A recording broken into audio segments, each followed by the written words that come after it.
Appreciate you all coming out tonight. We have tried to plan a nice gathering to give you lots of information. We've got some people here to talk to you that can really share with you some things you really need to know. And as you're listening to this, I'm sure you're going to have questions that you're really going to want to have answered.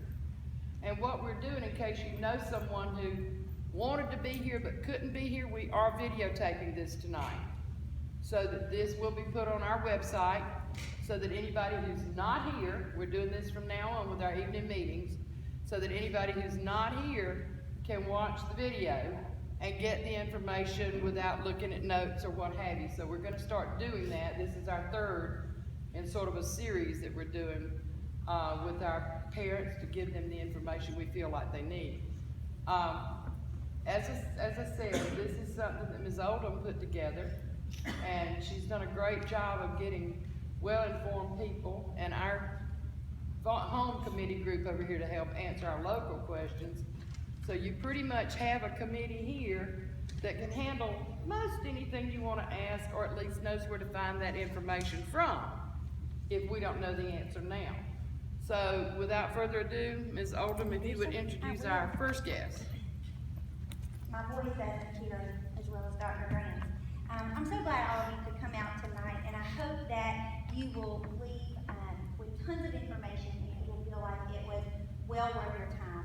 I had the pleasure of meeting Sergeant First Class McIntyre a couple of weeks ago when he came to the school to award Quentin Jones, one of our football players, with the Athlete of the Week award. And he came in and started talking to me about opportunities that I had just never heard of that the National Guard has with different colleges here around Georgia, and how the ripe old starting age is at 17. And I said, well, I gotta get you in front of my kids or in front of my parents, because it does involve civilians, and a lot of times you hear National Guard and you think ROTC, and it's actually not the case. And so he shared with Ms. Jordan and I just tons of great information. And as much as I would have liked to have had him come and sit in front of our students, the parents are the one that's going to write the check one day.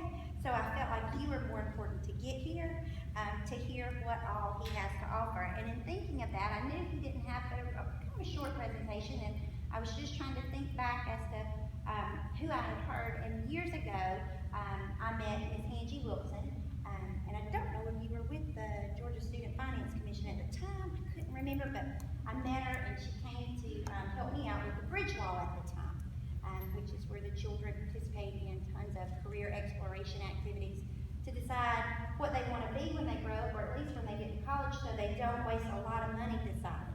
They go to college better prepared and with a little better feel of what they want to do. And then a couple of years passed, and I was able to hear her at a regional counselors conference, and she broke Hope down for us, and she broke down FAFSA and Pell Grant. And while I am not there yet, I am quickly approaching the time of needing to know that information. And I knew it was all Greek to me, and I knew that several of you could benefit from hearing this too, especially if this is your oldest child and you haven't done the college thing just yet. She's got lots of great information that I just really wanted the opportunity to have you here to hear firsthand. She also offers a service where she will come back, and I can set her up in a computer lab or even in my office for a few days.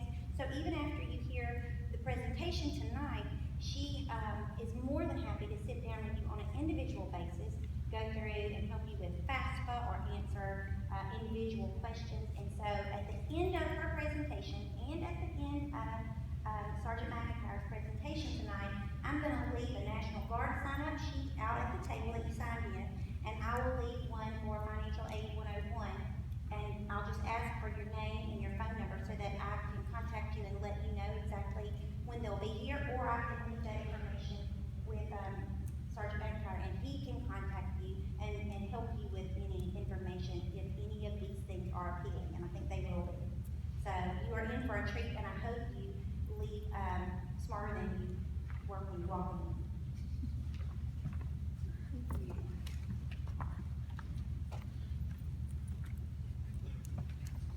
Good evening.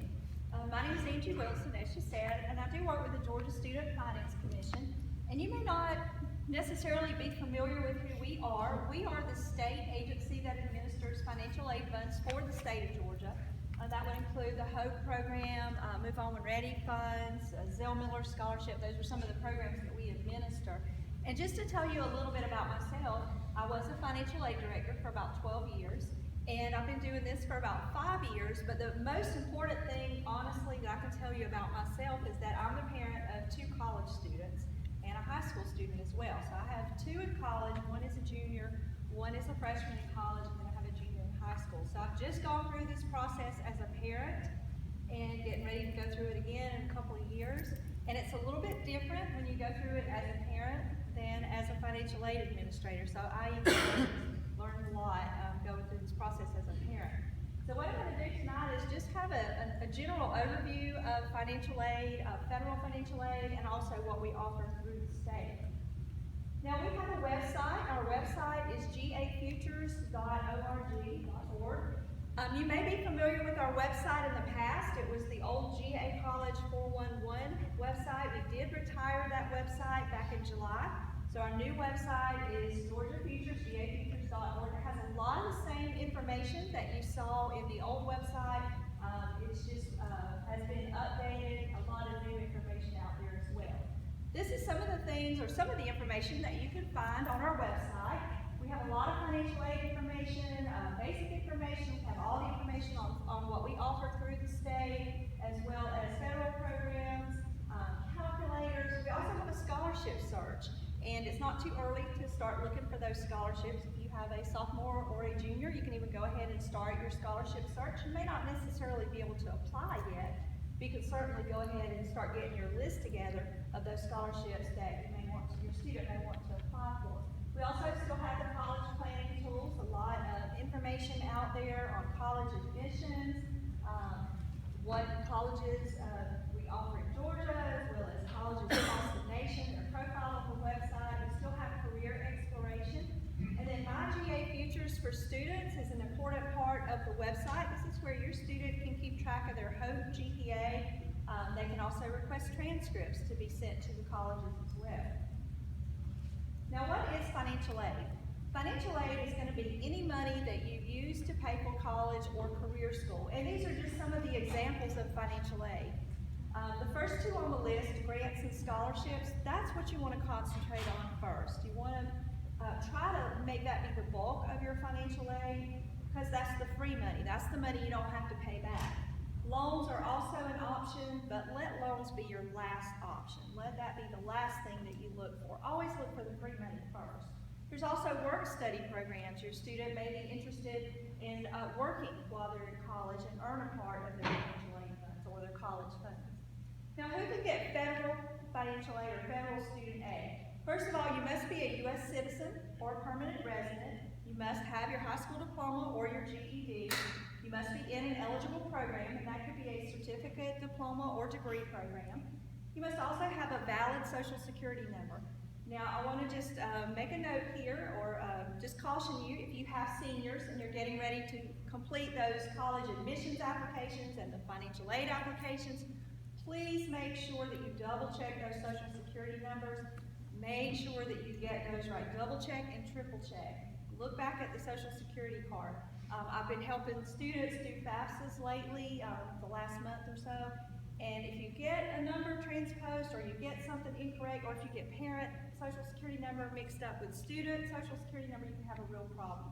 So just be very diligent and very careful when you get ready to fill out those applications. Also, if you have a male student, they must be registered with Selective Service. That's a requirement for all state and federal financial aid. And students have to register between the ages of 18 and 26. It's a very simple process. There's a website, it's sss.gov. It takes maybe 2 or 3 minutes to do. You want to be sure that you're doing that as well. Satisfactory academic progress. Every college will have a policy called their Satisfactory Academic Progress Policy, or their SAP policy for short. What this means is that any student who is receiving any type of financial aid must maintain a minimum GPA in order to continue to receive financial aid, even if it's just loans. Most colleges use somewhere around a 2.0 in general. You have to keep, somewhere around a 2.0 GPA, but there's also a completion component as well. Students will need to complete or receive credit in at least 60 of their coursework. The colleges, a lot of times will check that each semester. And what do I mean by that? Let's say a student is full-time, they're taking 12 hours, and they withdraw from 6 hours, they complete 6 hours, 6 out of 12 is only a 50% completion rate.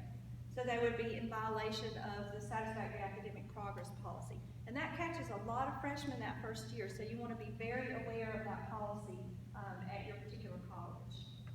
Now, how do they calculate how much financial aid a student may qualify for? They're going to be looking at a couple of things, the financial aid office. They're going to be looking at the cost of attendance, that particular college's cost of attendance, as well as what's called expected family contribution, or EFC. Your cost of attendance, that's going to be the tuition, the fees, room and board, transportation, etc. established by the school. And if you don't have a senior, you may not have started pricing college yet. My two daughters both attend Valdosta State. They both live in Valdosta. One lives in the dorm, one has an apartment. But the cost, just to give you a typical cost of attendance, the cost of attendance for my daughters, each one is $21,938 a year, I believe. That's for 2 semesters. That's per student for each one. Now that cost of attendance, they do build in some extra costs in there. That's not the total amount that goes to the college. The amount that actually goes to the college for my daughter that lives in the dorm is somewhere around probably $16,000 to $17,000 for the year. So they build in those extra costs. That way they can award financial aid on that larger amount. And any money left over after the college is paid, that goes back to the student. So when you see a cost of attendance, don't be too frightened of it. Keep in mind they are building in some extra costs. My daughter that lives in the dorm, she has a meal plan. So after Valdosta State is paid, she ended up this past semester with probably around $1,500 left over. That money went into her checking account. We were able to buy her a laptop with that. My oldest daughter actually has an apartment in Valdosta, and she ended up with around $7,000 left over after financial aid was paid. We took that $7,000 and we paid her rent. Well, yeah, we paid her rent for those 6 months. She uses that for her groceries. She has transportation costs because she's driving to campus. So that kind of gives you an idea of how cost of attendance works. The ESC, or expected family contribution, when your student is a senior, you will be completing the FAFSA. That's the free application for federal student aid. That's going to be your starting point for all financial aid. You're going to be completing that form, and you're going to be putting all of your family income information on that form. They're going to process it, and it will come back with what's called the expected family contribution. That's how much your family is expected to be able to contribute towards the cost of your student's education based on the family's financial situation. It's not a dollar amount you have to pay. It's just kind of is a guideline. It helps determine how much you qualify for. And how they calculate financial need is they take the cost of attendance of the school, and they're going to subtract that EFC number. That will determine financial need. So, for example, at Valdosta State, it's $21,000 for the year, and your EFC is $1,000 that comes from the FAFSA. 21,000 minus 1,000 would be 20,000 of financial need. And they can put together a financial aid package for you, and they're looking at that financial need. Now, what are some of the federal programs? We have the federal Pell Grant, and the maximum amount for this year, for 2016-17, is $5,815 for the year. That's going to be based on a 0 EFC. So remember, I talked about that EFC on the FAFSA. When you complete your FAFSA, the lower your EFC, the more money you qualify for. So if you had a 0 EFC, you're going to qualify for the maximum amount. So to get the $5,815, you would need a 0 EFC. As your EFC goes above 0, that the amount you qualify for would decrease.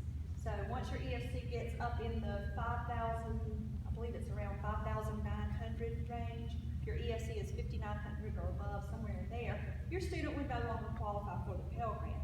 So it is prorated based on the EFC. You don't have to be full-time to get the Pell Grant. If you're half-time, you get half the money. If you're one-quarter time, then you would qualify for one-quarter of the money. Some colleges also have another federal grant called Federal Supplemental Educational Opportunity Grant, or FSEOG. This is going to be for full-time students with the highest needs. You would just about have to have that 0 ESC. Funds on this one are going to be limited, and not all colleges colleges have funds, or some have funds and they just have a small amount of funds. Awards can range anywhere from $100 up to $4,000 a year for SEOG or FSEOG. If you have a senior, you think you may qualify for this because of your financial situation, then you probably want to get your application in as early as possible. Get that FAFSA done as early in the year as you possibly can. Because once those funds are awarded, they're going to be gone. So that's kind of like a first come, first serve on those. The Federal Work Study Program is another federal program. Your student can actually work a part-time job on a college campus. They earn a paycheck. It's just like any other part-time job, but it does count as part of the financial aid package. Colleges will have limited funding for work studies, so again, that's one of those programs you probably want to apply as early as possible. Now, there are loan programs, and as I said, you probably want to let loans be your last option. And loans do come direct from the federal government, and there are basically two types. There's the direct subsidized loan and the unsubsidized loan. The difference in the two, the subsidized loan, the interest is paid by the government while the student's enrolled at least half-time. The unsubsidized loan, the student's responsible for paying that interest. Now, that doesn't mean the student has to make loan payments while they're in school. They can choose to pay the interest while they're in school, or they can defer that interest until after they graduate. But the thing to keep in mind with an unsubsidized loan, that interest is building up the whole time the student is in school. Whereas if it's subsidized, there's no interest accruing the whole time the student's in school. There's also a PLUS loan for parents. You as a parent can take out a loan on behalf of your student, and it's a way to help them pay for school as well. They will look at a parent's credit history in order to determine if you qualify for the Parent PLUS loan. And then for any students in graduate school, there's also a Grad PLUS loan as well. Just to give you an idea of the interest rates for this year, the current interest rate for the subsidized loans and the unsubsidized loans, they are at the same rate, and that's a 3.76% interest rate. It did come down a little bit from last year, so it will vary somewhat from year to year. But this year it's 3.76% interest, and the Parent PLUS loan is at 6.31% interest. And that did come down a little bit from last year as well. Now, as a freshman, a student is limited in the amount that they can borrow. As a dependent freshman, the first year, the maximum amount a student can borrow under the federal loan program is going to be $5,500 for the year. So that's composed of $3,500 subsidized, $2,000 of that would be unsubsidized. And the amounts do go up each year. The sophomore year, they can borrow $6,500, or as a junior, senior, $7,500. If a student is considered an independent student, or if the parent was denied a Parent PLUS loan because of something in the credit history, then the student would be able to borrow larger amounts. They can borrow $9,500 the freshman year. Now, what are some of the programs that we offer through the state? Of course, you are probably familiar with the HOPE program, and these are some of the funds that fall under the HOPE program. The difference in these, if your student is going into a degree program, it doesn't matter if they attend a technical college or a university system school or private college, if it's a degree program, they will need to qualify for the HOPE scholarship or the Zell Miller scholarship. If your student is interested in a certificate or diploma program, and they are mostly going to be offered at our technical colleges, then we have the HOPE grant, the Zell Miller grant, and the Strategic Industries Workforce Development grant as well. We also offer a GED grant for any student who receives a GED. They can get a $500 voucher that they can use to help pay for their school as well.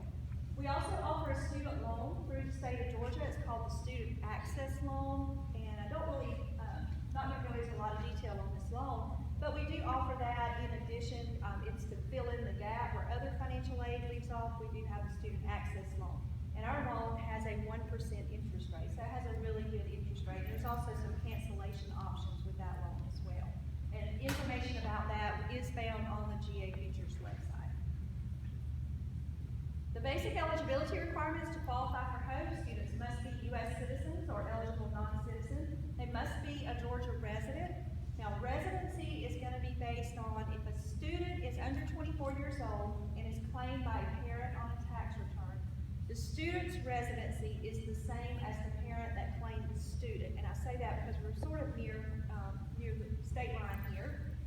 Sometimes there are situations where one parent lives out Georgia. You probably want to make sure that the parent that's living in Georgia, if your student's a senior, claims the student. That way you don't have any issues with residency. Your college is actually going to determine residency. We don't actually determine that. And then the student must also have graduated from Hope eligible high school or Hope eligible home study program, and then be attending a Hope eligible college.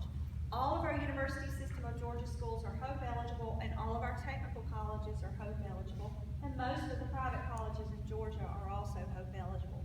There are some newer online colleges in Georgia that may not necessarily be Hope eligible. But if they're a public college, they will be. And most of the private colleges that have been here that have a campus in Georgia, most of them are Hope eligible. We do have a list out on the GA Futures website if you have a question about a particular private college. Now, how do you qualify for the Hope Scholarship as a beginning college freshman?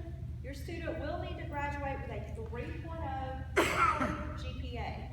The Hope GPA is different than the high school GPA. High school GPA is calculated by the high school, and that's going to include all the courses a student has taken 9th through 12th grade. That would include your PEs, electives, everything. The Hope GPA is actually calculated by the Georgia Student Finance Committee. We are only going to be looking at core classes, 9th through 12th grade. So we will only be looking at English, math, science, social studies, and foreign language. The GPA does have to be a 3.0. There's no rounding with Hope. So if a student had a 2.9999, they're not going to qualify. It has to be a 3.0 or higher. Just to give you an idea of how the GPA calculation works, the high school uploads the grades to us. We remove any local weights added by the school, and we only add back a 0.5 weight in the GPA calculation if it were an AP class, an IB class, or if it were a dual enrollment college level core class taken at a Hope eligible college. So what do I mean by that? In the GPA calculation, an A is 4 points, a B is 3 points, a C is 2 points, a D is 1 point, and an F is 0 points. So if a student, let's say they took biology and they made a B in it, that would be worth 3 points in the GPA calculation. But if it were AP biology, or if they took it at a college and it was a college level biology course, it would be worth 3.5. Up to an A, 4 points is the max. So if they make an A in an AP course or a dual enrollment course, unfortunately there's no extra weight for that as capped at 4.0. And how it works, the high school uploads the grades to us, we calculate the GPAs, and the student can go out and take a look at their Hope GPA out on the GA Futures website. They will need to create an account if they don't already have one. They still can log in using their old GA College 411 username and passwords, but if they don't remember that or have trouble accessing it, just create a new account, it's not a problem. They will need to go into their profile, make sure they put their social security number in the profile, and then they will be able to see access their Hope GPA. We calculated at the end of the semester, after the high school uploads those grades to us. For seniors, by February 15th, we will have preliminary Hope GPAs calculated. We send that information out to all Hope eligible colleges in Georgia, and final GPAs are calculated by June 30th. Now, if your student is in the 9th grade, they would not have a GPA out on GA Futures as of yet. It would be at the end of this semester. But after that first upload, then they would be able to go out and keep track of their Hope GPA. They just need to make sure that they have their social security number in the profile. If you have upperclassmen, juniors, or seniors, I would highly encourage you to go out and make sure that you can access your Hope GPA out on the GA Futures website. If a student puts their social security number in their profile and they can't see their Hope GPA, then that means there's a mismatch or a problem somewhere in our system. Either they have put in the wrong social or the high school has the wrong social. We may have the wrong social in our system. Therefore, the college would not receive the correct information. So I highly, highly encourage you, especially seniors, make sure you go out there and make sure you can see your Hope GPA. If you can see it, then the college will have access to it as well. Now, there's also, in addition to the 3.0 GPA requirement for Hope, there's also some rigor requirements. This took effect a few years ago, but beginning with, or this year, the class of 2017 and beyond, in order to qualify for the Hope Scholarship, they will need to receive credit in at least 4 rigorous classes before they graduate. Now, what do I mean by that? 4 rigorous classes can come from any one of these categories. It could be an advanced be advanced algebra, pre-calculus, calculus, math 3, math 4, any of those would count. It could be an advanced science class. Examples would be chemistry, anatomy and physiology, physics, and there's some others. Those are just some of the more common examples. It could be an AP class. Those would count for rigor, or an IB class, or a dual enrollment class, a Move On and Ready course that was taken at a college in a core subject. Those would count for rigor, as well as advanced foreign language. Any foreign language 2 or higher would count for rigor. So Spanish 2, Spanish 3, those would count. For the majority of students within the state, it's not an issue, and I can guarantee your students here will not have any problem. They are most likely getting those rigorous courses. Most students take those courses their junior and senior year, so usually you won't have a problem with it.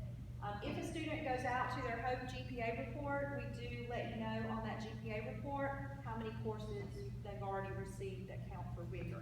If you have a question about that, you can always go look at your HOPE GPA report, but we have a list out on the GA Futures website of every course in the state of Georgia that would count for rigor. So if you have a question about a particular course, you can go out and take a look at that list as well.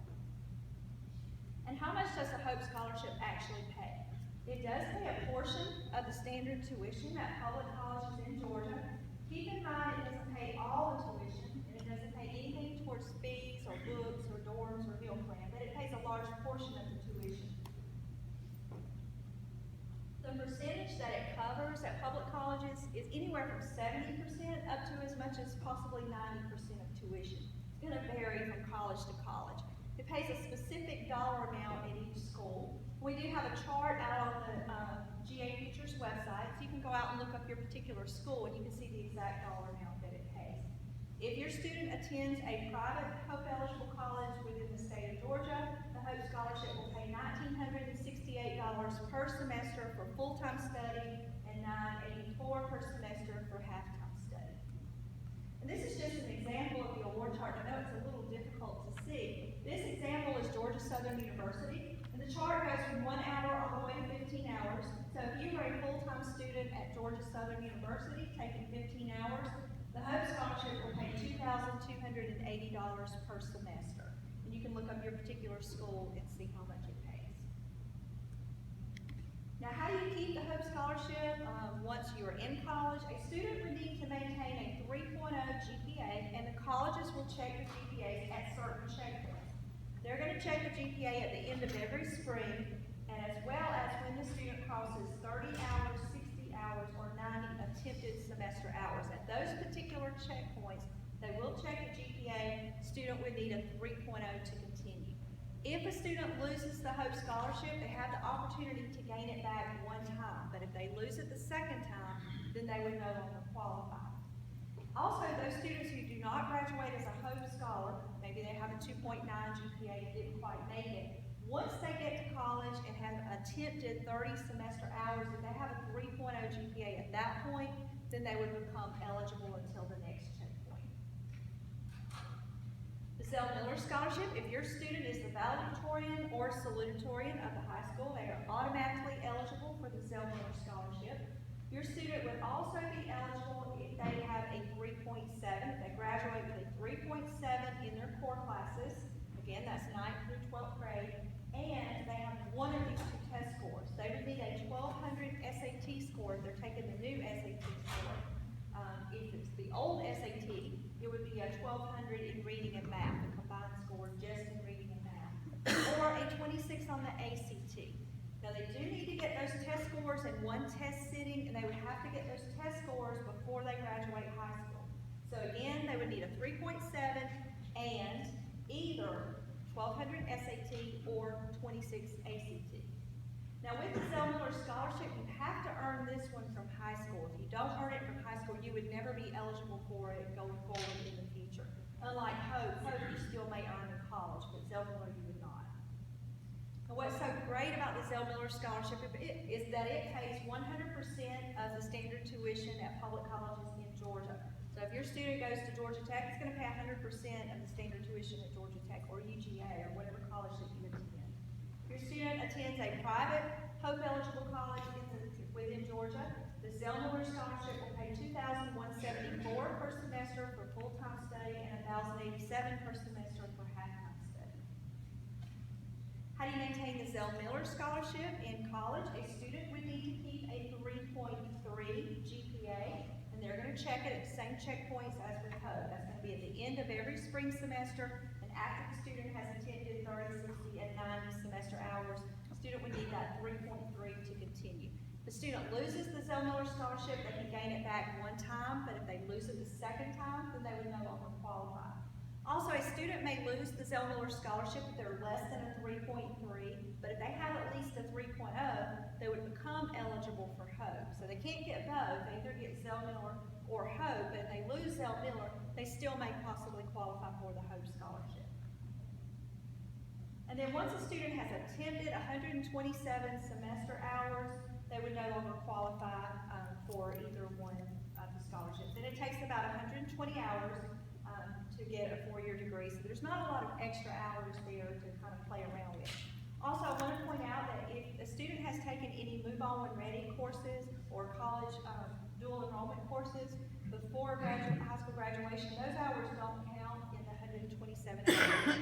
So when they graduate high school, they will start with a 0 as far as attendance hours. They will have the full 127-hour limit. What you want to be careful on with students is withdrawing from courses or possibly changing majors. They could end up running out of HOPE hours before they graduate. My daughter that's a freshman at Valdosta State, she decided to major in biology, although I told her that was not a good idea for her. She didn't listen to Mom. And of course, she's been there, this is her first semester, and she's already changed her major, and she's already dropped the first biology class. She just used up 4 hours of HOPE eligibility, up to 127-hour limit, simply because she dropped. So that's 4 hours that we can't get back. So you want to be very careful about withdrawing from those courses. Students also have 7 years from the day they graduate high school to use either one of the scholarships. There is an exception for students who go in the military. If the student goes in the military, that clock stops, and then when they come out of the military or they're no longer on active duty, then that clock would start up again. So a student can go in the military for 8 years, and then come back and still have 7 years eligibility for either one of the scholarships. And then once a student has received a bachelor's degree or first professional degree, then they would no longer qualify for either scholarship as well. Now, the HOPE grant is for those students who may be interested in technical college and going into a certificate or a diploma program. With this grant, we don't look at grades from high school, we don't look at GPA. A student would just need to be a Georgia resident, be enrolled in a certificate or diploma program, and it pays the majority of the tuition as well. And we have those amounts available on the GA Futures website. Now, once the HOPE grant has paid for 30 hours, they will check the GPA. The student would need a 2.0 GPA to continue, and then they will check it again at 60. And once the HOPE grant has paid for 63 semester hours, or if the student receives a bachelor's degree, they would no longer qualify. And again, the grants are going to be for certificate and diploma programs, not for your degree programs. The Zell Miller grant was new just a couple years ago. But the way this one works, a student would go to a technical college, enroll in a certificate or diploma program. They're most likely going to qualify for the HOPE grant. At the end of that first semester, if they have a 3.5 GPA, the following semester, the Zell Miller grant would pay 100% of the tuition and go back retroactively the first semester and pay what HOPE didn't pay. They will check the GPA at the end of every semester for this grant, and as long as they have a 3.5 the following semester, it will pay 100%. And again, the Zell Miller grant would be for certificate and diploma programs. Now, once a combination of Zell Miller grant or HOPE grant have paid 63 semester hours, or if the student gets a bachelor's degree, they would no longer qualify. We also have the Strategic Industries Workforce Development Grant. This, again, is going to be for those certificate and diploma programs. There are certain industries in the state of Georgia that has been identified as strategic, and there are 226 different certificate and diploma programs that would qualify for this grant. Students who go into one of these programs will receive an extra $500 per term if they take 9 or more hours. If they take 3 to 8 hours, they get $250 per term. And 1 to 2 hours, they get $125 per term. For commercial truck driving, they can get a $1,000 one-time award. I can't name all of the programs, but I can tell you some of the fields are going to be in medical fields. The Elsinore program, for example, health information technology, surgical technology, these are some of the ones that are covered. Computer information systems, computer programming, those are some of the fields covered as well.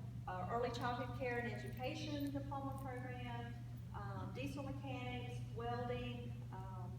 Another one that was added last year is movie and TV production.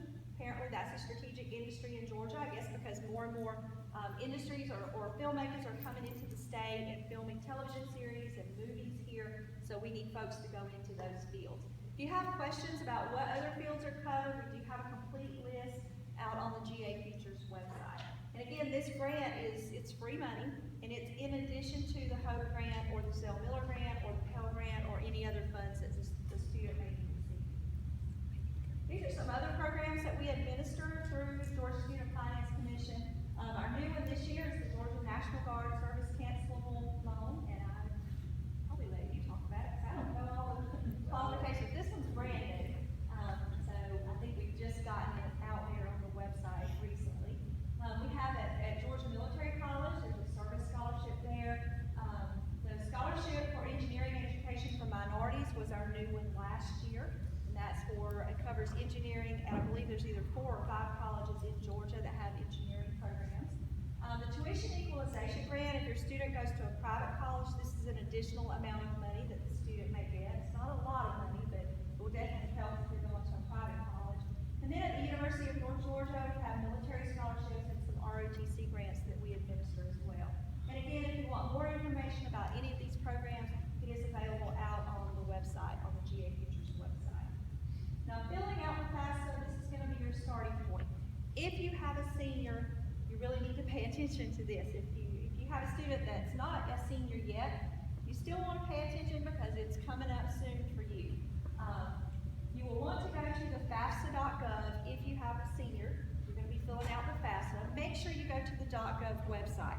If you type search on FAFSA, there is a FAFSA.com. FAFSA.com will charge you, I think, something like $89 or $99 to fill out the free application for federal student aid. So be very careful. Make sure you go to the .gov website.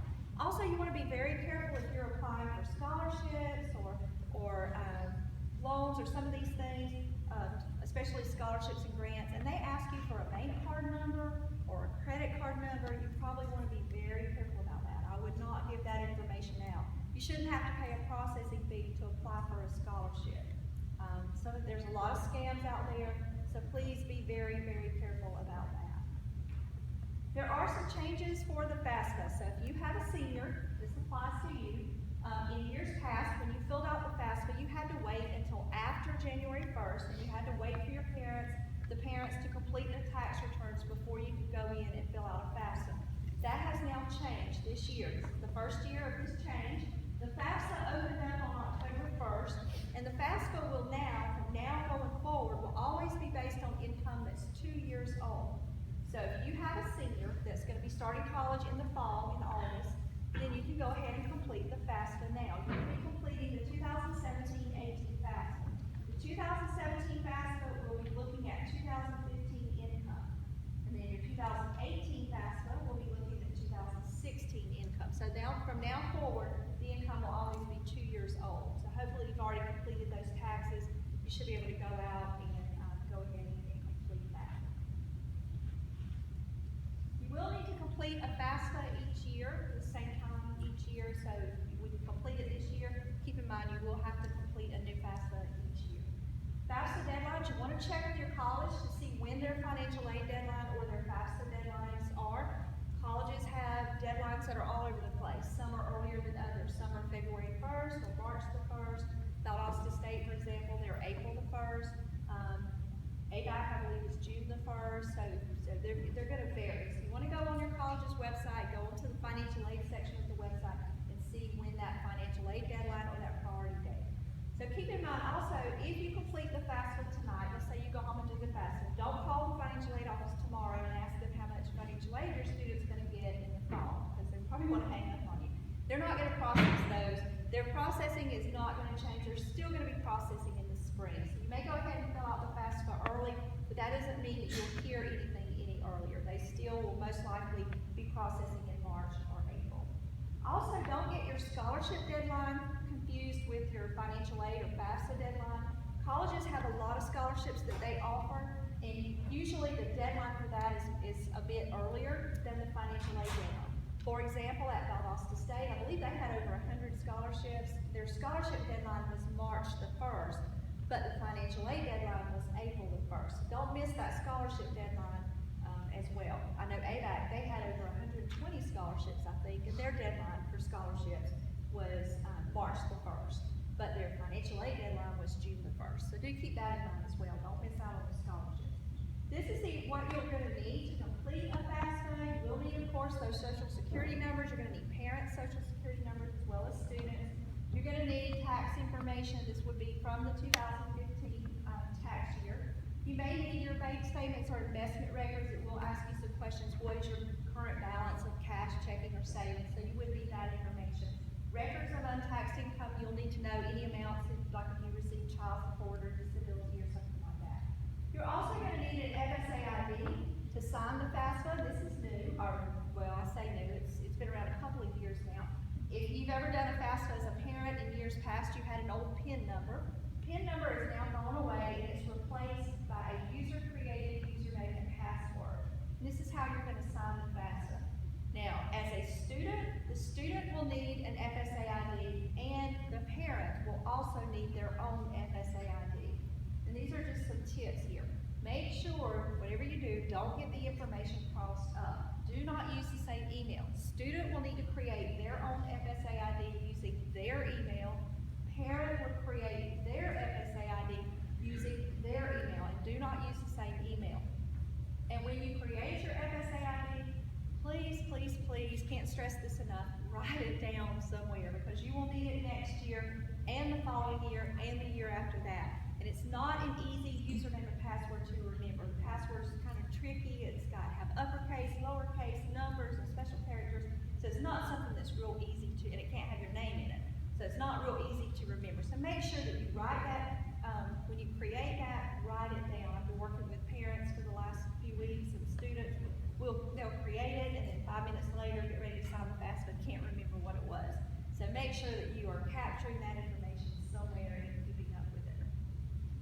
There is a FAFSA on the web worksheet, and this is the dependency questions. This determines if a parent's income is required. This is a series of questions. If your student answers no to every single one of these questions, they are considered a dependent student and parent income is required.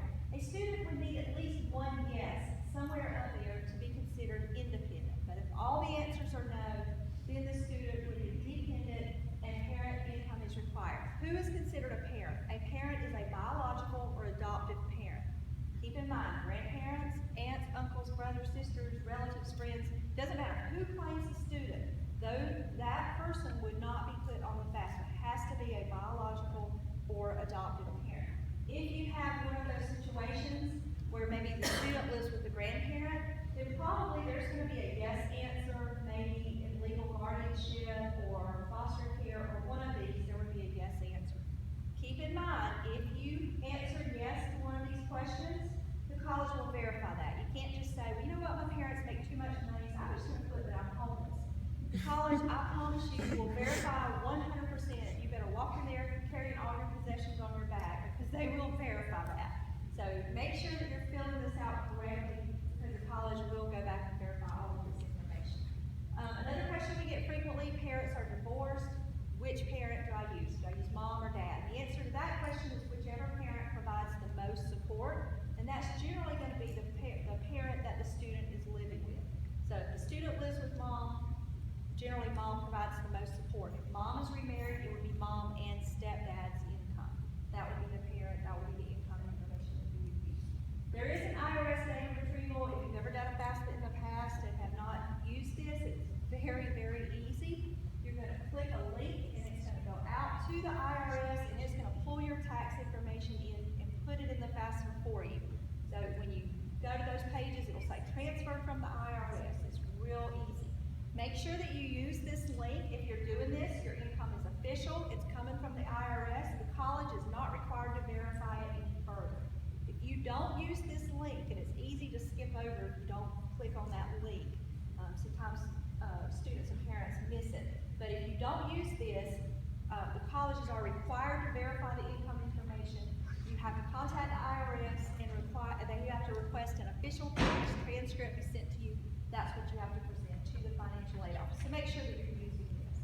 Sometimes there's special circumstances that can't be reported on a FAFSA, maybe, especially now that the income is 2 years old, so maybe you make a lot less money now than you did in 2015, maybe there's been a job change, change in employment status, or maybe parents were married, now they're not married. These are special circumstances, things you want to take to your financial aid office. You have to fill out your FAFSA based on your tax returns.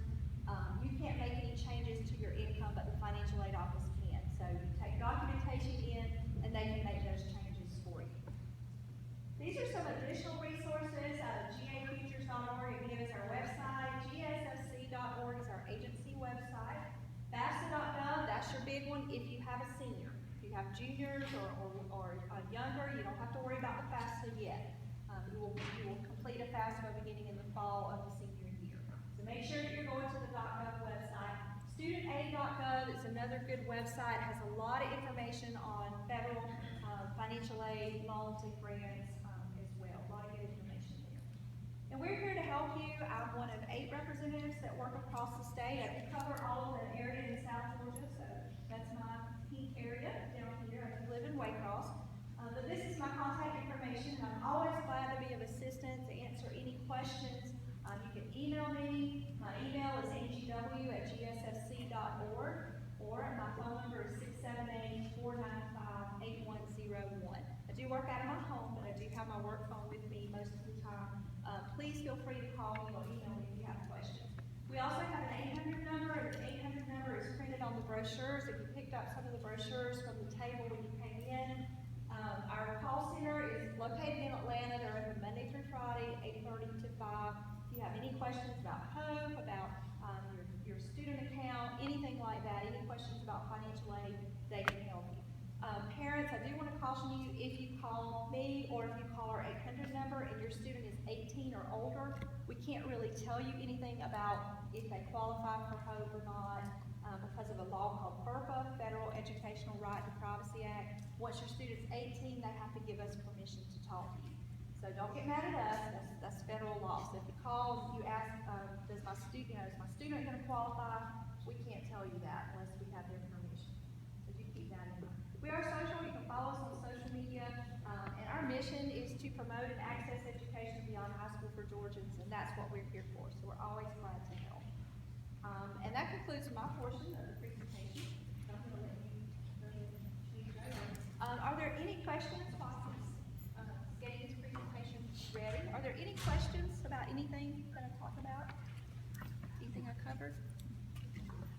Thank you, Angie. Thank you. That was incredible information. For my senior parents, before we go to the second part of this, and I don't want you to miss this because I think you're going to be surprised at all that the National Guard can offer for the civilians. But I do, Ms. Bryan would like to just add to and some nuggets of information for any senior parent that's here. So hang tight. If you are a senior parent, in September, if your child attended the senior meeting that we had, they were given a handout that has a lot of these sites and information on it. And prior to knowing tonight was scheduled, I had scheduled a senior information meeting for tomorrow. And at that meeting, they will get another handout about the HOPE and whatever, as well as a handout that will give very detailed information about the FAFSA, the website, what you will need to fill it out, and so forth.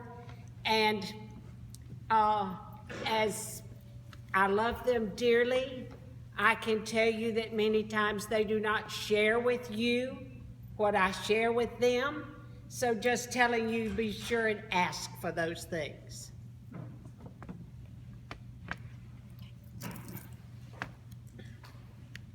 All right. Good afternoon. My name is Sergeant McIntyre. I'm in the Georgia National Guard. A little bit about myself, as I am not from the Thomasville area. I grew up over in Cook County, so I'm still kind of familiar with the area. I originally enlisted into the Army at the age of 17. spent 5 years on active duty with the 82nd Airborne Division, got out temporarily, realized that I kind of missed serving, but I didn't want to do it every day. So I decided to join the National Guard. I come to the National Guard in 2006, and I've been full-time since 2006. I become a recruiter this time last year. My main purpose behind becoming a recruiter, the National Guard, we have to volunteer and be selected to become a recruiter, which is a little different than most other branches. A lot of the other branches, you just get a set of orders that says, hey, you're going to be a recruiter, you're going to go to Thomasville, Georgia for the next 3 years. So there's a vetting process and there's a volunteer process for us to become recruiters. My purpose behind it is I'm towards the end of my career, and I had a recruiter that set me on the right path. So that's what I'm here for, is to help someone else get on the right path. If I put one person on the right path and they make a successful career, whether that be with us in the National Guard, or they do their minimum time and move on to something else, then I've done my job. This is our contact information for the recruiting station here in Thomasville. That's myself, that is my cell phone number, and Sergeant Serton is the other recruiter for the area. We are located off of Barnard Street, right beside the University, Thomas University? There we go. Softball field's right there. What do you guys know about the Guard? Anybody know a little bit, or is it just kind of something new to everybody? Alright, so what we're going to do is just do a quick cover of the National Guard. We are the oldest branch of service. We were established December 13th, 1636. On top of that, we're the only branch of service written into the U.S. Constitution. Every state is allowed a militia. That's what we are. A little more regulated now than what it was when it was written into the Constitution, but we are still a state militia. We're in all 50 states and 4 territories. And I like the quote down here, our flag is woven from the threads of patriots just like you. What that means is the National Guard, we're citizen soldiers. The colonials were simply that. They were farmers, they were millers, they were things of that nature that had to stand up and take arms to form our country. So their everyday job wasn't to be a soldier. Their everyday job was to provide for their families one way or another and their communities. And that's the same thing with us. Just 1 week in a month, 2 weeks during the summer typically is the service that you owe us if you decide to join the National Guard. National Guard has 2 missions, state and federal. On the state side, we do any type of emergency relief within the state. Recently, Hurricane Matthew just happened. We activated over 2,500 National Guard soldiers and sent them over to the coast. Their jobs were to remove debris from roads so that the power company could get in and out and get power back onto the community. We provided water and food supplies to those same individuals.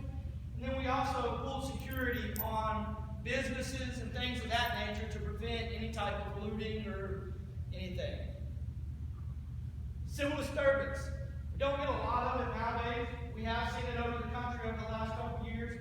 Basically, we come in and we'll do kind of riot control if the governor asks us. Border Patrol, there are certain missions that go on. They ask for National Guard volunteers to go out and pull Border Patrol duties, whether that be in Texas, or Arizona, New Mexico, or even on the Canadian border. Search and rescue, that kind of falls back into our state emergencies, natural disasters, things of that nature. On the federal side, we have a counter-drug task force that is funded by the federal government. We have National Guard soldiers all over the state that are assigned to local drug task force units. They do a lot of surveillance and things like that to help with combating drugs in the area. National emergencies kind of goes back, same thing with the states, but if it's too bad, like say Katrina was a while back, 2 things happened with Katrina. One, the Louisiana National Guard was in Iraq when Katrina happened. And 2, it was just on such a massive scale in that area, the local units that would have been there wouldn't be able to react anyway. So basically what happens is one governor asks another governor, and we come over and help out in those situations also. Humanitarian aid effort and relief. We've sent soldiers all over the world. We've gone to Guatemala, Latvia, Haiti, and a lot of places. And it's just simply that, humanitarian aid relief. Reserve Force support, assist active service or active army. Sometimes, not happen again, something that doesn't happen regularly, but when I was in the 82nd back in 2001, after September 11th, early 2002, pretty much the entire 82nd Airborne Division went to Afghanistan or into some sort of training to go over there. Well, what happened, that left no one to run that base. And actually, the Puerto Rico National Guard got called up and brought up to North Carolina and basically just performed our day-to-day duties there on the post. Education, this is the big thing for most people today. And really, I push this bigger than just simple service. A lot of people say self-service, self-service. Education is where it's at. Because every day it gets more and more expensive to go to school. We have 100% tuition assistance up to 16 credit hours. That breaks down to roughly about $250 per credit, or a maximum of $4,000 a year. And that is federal tuition assistance.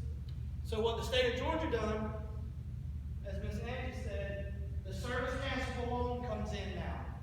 Because you cannot get federal tuition assistance until you have completed all training plus 1 year. So there was a 1-year gap in there for young soldiers that were trying to go to college and couldn't accomplish it, so we implemented the service cancelable loan. It comes out to the $2,174. Yeah, per semester, I think it is. Per semester. And that covers your tuition so that you're not on such a burden with that without being able to claim your federal. We have the Montgomery GI Bill. This actually just went up $5. So it's $367 a month, and that is for a full-time student.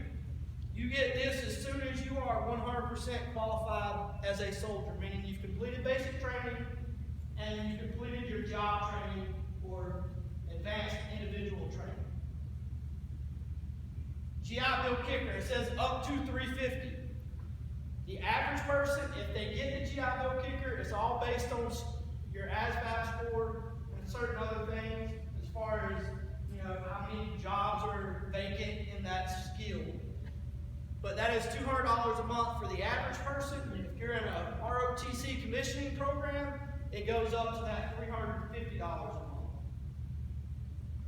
Drill pay for an E3 is $253. That's before taxes. That's for 2 days, a Saturday and a Sunday. Nobody in here is going to have student loans, so other than maybe parents. And if you're under 34, come see me. I can pay off $50,000 of it for you. ROTC stipend, which is another good thing. Because you're already getting the $367, you get the $350 as a GI Bill kicker. If you're in a commissioning program, you also get that $300 to $500. That range comes in depending on if you're in MS 1, 2, or 3 in the commissioning program.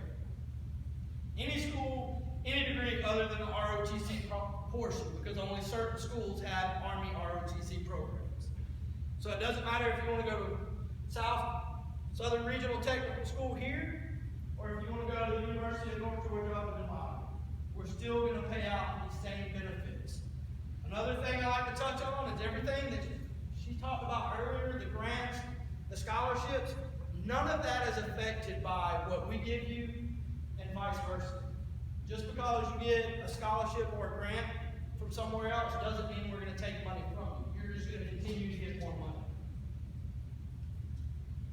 This is kind of what it breaks down for an active duty soldier versus a National Guard soldier. So as an active duty soldier, your workload ranges anywhere from 60 to 80 hours a week, and it can go well past 80 hours a week. Monthly base pay before taxes comes out to $18.99. So your yearly income comes in at about $22,788, and that is for 365 days a year. Yes, the military, we do have a leave program that you're guaranteed 30 days of leave every year, doesn't mean you'll be able to use it. You'll get those 30 days. They'll just continue to build up next year if you didn't get to take them this year. So we're not taking that from you. It just doesn't necessarily mean you're going to get it every 365 days. Now, as a National Guard soldier, being that part-time service member, you're a full-time college student. So you're getting your drill pay. Drill pay, you're getting up to the 367, and that again, that is if you're a full-time student. If you're a part-time student, then we break it down. You get the kicker, average out, say $200 a month, ROTC stipend. If you're in a commissioning program, there's a potential to make up to $1,400 a month while being a full-time college student. Then you also get your annual training, which is 2 weeks in the summer. That brings up to about $900 to $1,000 for that 2 weeks. So that brings you in somewhere around $14,500 a year. You figure in the $4,000 we're paying in tuition every year, you're making about $18,000 a year for 39 days a year. So, if you've not been to college, I know a lot of you have, young guys, young girls, $1,400 a month as a full-time college student is a very nice job, especially when you're not really doing a job other than a Saturday and a Sunday. That kind of breaks it down again. Here's a couple of the scholarships. We have the University of North Georgia, 920 SAT, 20 ACT score, 3.0 GPA, and a member of the National Guard. What that gets you a full ride scholarship worth about $70,000 to the University of North Georgia. You will have to be into the ROTC program, but it will cover everything while you're there. Upon completing University of North Georgia with your bachelor's degree, you will commission as a second lieutenant into the Georgia National Guard. Depending on where you place in your class, you can have options to go to the active component. An interesting fact I just learned about the University of North Georgia is currently serving in our DOD. The University of North Georgia has more generals actively serving than any service academy has. Between Air Force, Navy, West Point, North Georgia has more generals serving actively right now than anybody else. I think that's kind of neat, being that you have 4 major colleges out there, or 3 major service academies producing officers every year. Georgia Military College. Georgia Military College is a 2-year college. It's a junior college. But it will pay for everything, and you will also live on campus and be a part of the commissioning program. As far as students, I know you guys don't like to have to hear a lot of that, because when you're in the commissioning program, living on campus, participating in ROTC, there's a rigorous standard you have to abide by. You can't go out and hang out in town until 2, 3 o'clock in the morning. Now, parents, on the other hand, I think they really like the fact of you guys going into those commissioning programs to kind of keep you reined in college, so you don't get too wild, too crazy, and get yourself into a point where you either have to take a break from college and come back at a later time. It's a little bit easier to get into. 800 SAT, 17 ACTs, 2.5 GPA, and again, be a member of the Georgia National Guard. We have a lot of, how many athletes do we have in here? Let's see, a couple. All right, so here's another neat fact about one of our small schools here in Georgia as a junior college. GMC has sent over 28 students in the last 3 years to Division I colleges to play football alone. That's not counting their track team, their baseball, their wrestling program, anything else. That is to Division I football programs. The only other junior college I know that's on that level is in Alabama, Last Chance University. It's an ESPN series. Nobody's seen it. But what happens is, Last Chance University, the primary goal wasn't this. A lot of these kids get recruited into D1 schools. They get themselves in trouble the first year, and they get kicked out of those schools. So they bring them in over there at Last Chance University, get them back on track, and then in junior, senior year, they send them back to D1 schools to play. Cam Newton's one of those guys that went from a junior coach back to a Division I school, and see where he's at now. We also have scholarships, dedicated scholarships to West Point. There's 85 of those a year, and over half of those do not get filled by the National Guard. As far as the other two, there's 42 per year, 42 scholarships per year given out to each, University of North Georgia and Georgia Military College. Now, you don't have to go to these. You can go to any other school in Georgia that has a Army ROTC scholarship, and we can get you, or Army ROTC program, and we can get you a scholarship. There's a couple different types of scholarships out there. There's state service. There's GFDR, which is Guard and Reserve Force guaranteed scholarships, meaning you only stay in the reserves. You don't have to go active duty.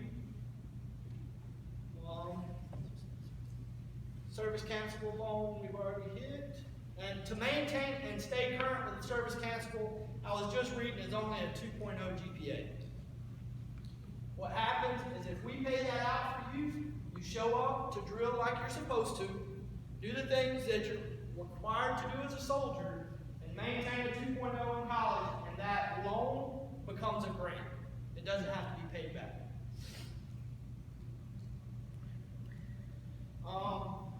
S&P,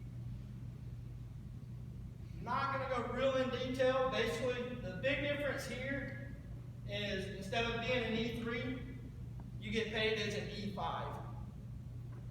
This one gets a little trickier. It's a little bit easier to kind of go one-on-one with someone and decide if this works best for you. Split option training. High school juniors who are at least 17 years old can enlist into the Georgia National Guard. What we do is, parents, you do have to sign off for it. We take them to Jacksonville, they do a full physical and mental evaluation, and if they meet the requirements, plus the ASVAB score, they swear into the Georgia National Guard. Two things with this when it comes to a junior. We have two contracts in the Georgia Guard. We have a 3-year and a 6-year. 3 years gets you a uniform and a monthly paycheck, and that's it. A 6-year contract is where you get all these education benefits at. So, if you're a junior in high school, you enlist, you've got somewhere between a year and a half to 2 years, roughly, still left in high school, right? So that eats up 2 years of your contract. You'll go to basic training between your junior and senior year. Once a month, you'll come hang out with us in Albany and do training. And you're getting paid for that 1 weekend a month also. You're getting paid during basic training.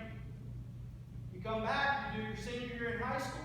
Upon graduation, you go to your job training. By the time you complete job training, you have already hit 2 years in the service. So what's left? 4 years, right? How long does it take to get a 4-year bachelor's degree? 4 years. Let us pay for it. If you're a junior, it's a no-brainer. You walk out, you do your 6 years with us, you leave college with a 4-year degree military experience. There's not a lot of jobs that won't hire you at that point. And really, what have you given up? Not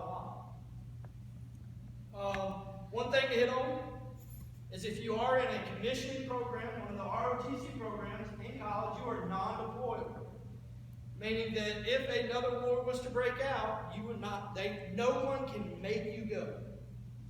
You would have to voluntarily disenroll from the ROTC program to get sent overseas.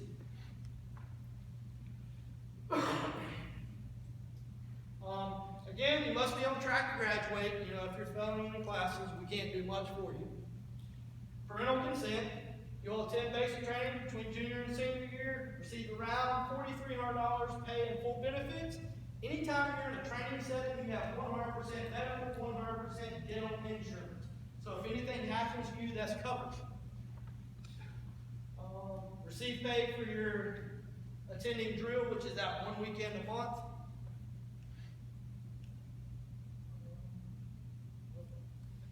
So, the way it all breaks down, again, basic training comes out to about we have jobs. My job was an infantryman. My job was to close with and destroy the enemy by all means possible. I loved my job. I still love my job. If we go back into a current war, I will voluntarily leave recruiting and go back over again. With that being said, that's my preference. But we have jobs in the engineering field. We have jobs in the medical field. We have jobs in the technology field, communications, computers. We have intelligence jobs. Most intelligence jobs come with a second language. So you get to go hang out in California for like 3 to 6 months, depending on the language you get. And it's like a 9 to 2 o'clock class that you go sit into. And then the rest of the day, you just do whatever you want to do. We're lodging you, we're feeding you, everything. So it's like a mini vacation and learning a language. So you can't really beat that. That sums up pretty much what I have. If anybody has any questions, I do have, you can ask me. I have some sheets up here if you just want to fill them out and have me contact you at a later time. That's wonderful. I think one of the things you told me in the office too that I thought was interesting, and I don't know if you mentioned it or can, and if you can't, then I have just opened up a can of worms. But I know you talked about the benefits of once you complete that 6-year commitment, you have the option to walk away and be done with it forever, and or keep your status. And that a lot of people, even local people that are teachers, firemen, police officers, that state benefits aren't quite enough. They stay enrolled for the perks of keeping that military ID, but they also stay enrolled because of the insurance. I can't remember what you shared for a family to cover yourself and a family with such minimal amount of money. And I say that because our insurance, even as a state employee, continues to climb each year, and it's for less coverage each year. And so that rang really loud to me because even when that commitment's over, if you stay with the commitment, you can keep that, right? Yes, ma'am. You can spend 20, 30 years in the National Guard.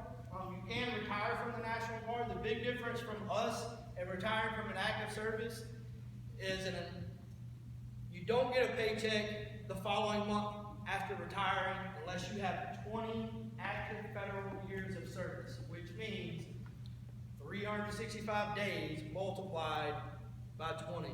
So basically you have to do a full-time 20-year contract. Now there's all types of variations that can go into that, but for a traditional National Guard that does 1 weekend a month, 2 weeks in the summer, they can still get a 20-year retirement. They get their medical paid for the rest of their life, but they will not draw a check until like age 58. I think that's as early as you can get a check. Now, depending on the age you come in, that can work out great for you. If not, then there's other options out there. As she was talking about, as far as small benefits, we have insurance for an individual is $54 a month, and that is TRICARE Select Reserve. For a family plan, it's $250 a month.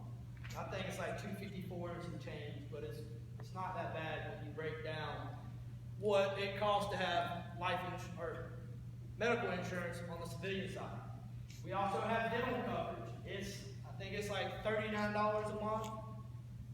We have life insurance. $400,000 in life insurance is $29 a month, and that is with 0 clauses.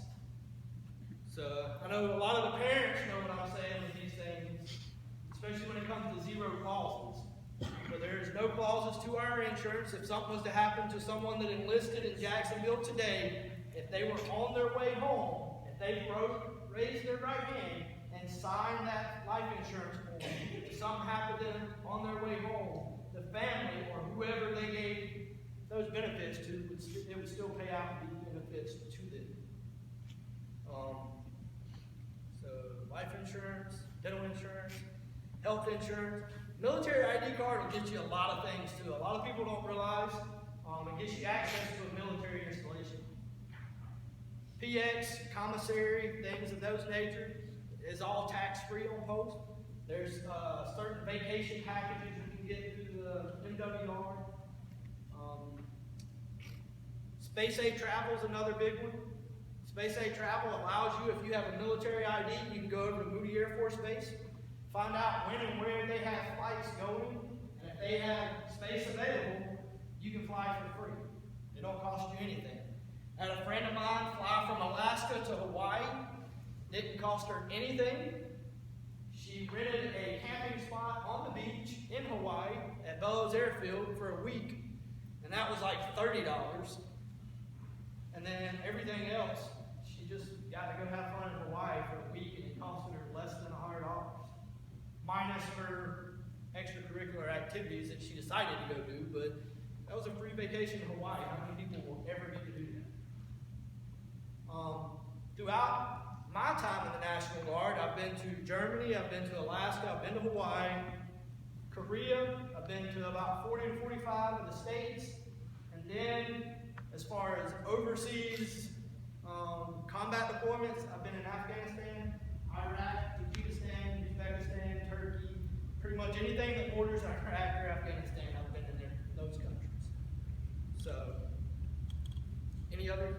I think that was great. I just want to thank both Sergeant McIntyre and Ms. Angie Wilson for coming. Please take the opportunity, if you want to have some time alone with Ms. Wilson to get help with the FAFSA, or to just ask detailed questions that you think of later. Sign up out before you leave, and if I have enough interest, if you hear of some people or you share this with a friend, they watch the video and they want a spot, please tell them to contact me. So if I get it, if I make it worth her while to travel back to Thomasville, I can set up a day for her to meet with you individually, and or anyone that you know could use this information. If you would like more information from Sergeant McIntyre, if you will fill that out on the way out the door, I will make sure he gets your name and your number, or any contact information you leave. And like I said, I definitely don't know all the answers, but I will do as much digging for you as possible to make this transition that you're all going to go through, some sooner than later, as easy as possible. So thank you for coming tonight.